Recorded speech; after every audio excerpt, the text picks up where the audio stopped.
Munnakibiina kya Uganda People's Congress UNISA Atuke Opio ye mubaka omulondo wa Oyam North ng'ono alangiriddwa ku buwanguzi buno akulira akakiiko k'ebyokulonda mu disitulikiti ye Oyam Richard Onobo mu kiro ekikeesezza olwaleero. UNISA Atuke awangulidde ku bululu 15,718 ng'addiriddwa munnakibiina kya NRM Samuel Okello Engola ng'ono afunye obululu 15,161 ng'ate ye Okello Newton Freddy ng'ono yajjidde ku kkaadi ya FDC akutte kusatu n'obululu 714 ng'ate munna Daniel Okello yakoobedde n'obululu 403. Candidate Engola Okello Samuel obtained 15,161 votes, which represents 47.38% of valid votes cast for candidates. Candidate Eunice Otuko Apio obtained a total of 15,718 votes, which represents 49.12% of valid votes cast for candidates. Candidate Okello Newton Freddy obtained 403 votes, which is 1.26% of the total valid votes cast for candidates. Wabula okulangirira kuno abakulu mu kibiina kya NRM tebakwetabyemu ng'akulira okulonda mu kibiina kino Tango Doi yazze n'abuuza ku banne n'oluvannyuma ne yeeyongerayo. Akulira akakiiko k'ebyokulonda mu ggwanga omulamuzi Simon Byabakama ategeezezza nti akalulu kabadde ka mazima na bwenkanya era n'asaba banna Oyam okusigala obumu nga yenna n'abatamatidde na bivudde mu kulonda agambye nti waddembe okwekubira enduulu mu kkooti. Okutwala wamu ebadde y'emirembe okuggyako ebifo nga 3 waliwo ab'emikiwembi nga tebabulamu mu buli nkola yonna buli nteekateeka yonna abantu abatalina empisa ennungi babeeramu bagezezaako okutaataaganya polling stations.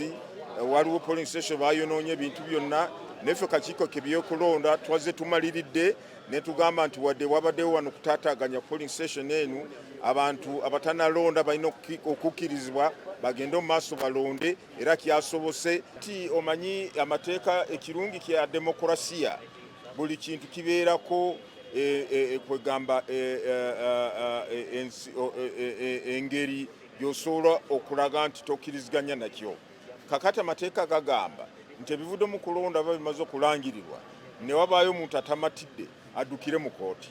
Bw'abuuziddwa ku nsonga z'ebukedya eweeyolekera emivuyo mu kulonda kwa ssentebe wa disitulikiti okwaggwa, Byamukama ategeezezza nti talina kyayinza kuzoogerako kuba ziri mu kkooti. Ebintu ebyo babicondo investigation mu Luganda bagamba batya bali mu kunoonyereza naye kisobola kwogera ku bintu ebiri mu kunoonyereza kubanga nyinza ate okutaataaganya okunoonyereza okugenda mu maaso. Amangu ddala nga bakalangirira UNISA Atuke ku buwanguzi, Samuel Engola atuuse mu kifo awaliddwa obululu n'empapula n'ategeeza nti tamatidde na birangiriddwa era nga wakwekennenya empapula zino n'oluvannyuma alabe ekiddako. Agamba nti mubaddemu okubba naye nyina kusooka kwekennenya birimu muno.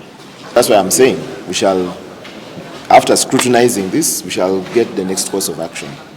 UNISA Atuke asimye banna Oyam olw'okumuyira obululu n'okumusaamu obwesige wakati mu kusoomoozebwa okubaddewo ng'ab'ebibiina ebimu bagulirira abalonzi n'alaga byagenda okusookerako amangu ddala ng'atuuse mu Paalamenti. Ye Ssaabakunzi w'ekibiina kya NRM Rosemary Nansubuga Senninde ng'asinziira ebweru w'eggwanga ng'olwo tumufunye okuyita ku lukomo lw'essimu ategeeza nti enkwe n'obutakwatagana mu NRM ze zibaviiriddeko okuwangulwa. NRM yateekawo okulonda nekkiriza abantu bakole kye balina okukola ate okulonda okw'amazima n'obwenkanya.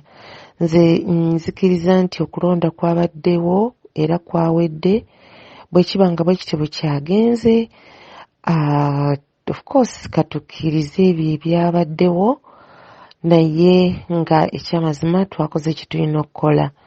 Of course ffe nga NRM ebintu bingi bituwa ekyokuyiga. Tetwasobola kuwangula akalulu k'esserere olw'ensonga nti ffe ng'ab'ekibiina twali twerwana.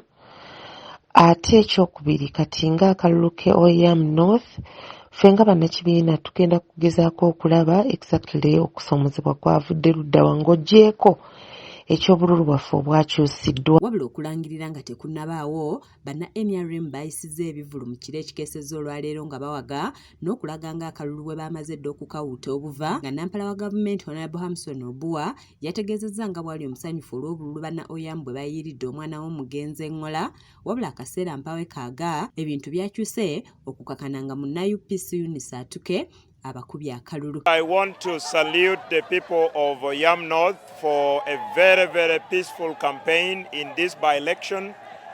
Today is the final moment that every political party who fielded the candidate has been waiting for. You can see the mood behind.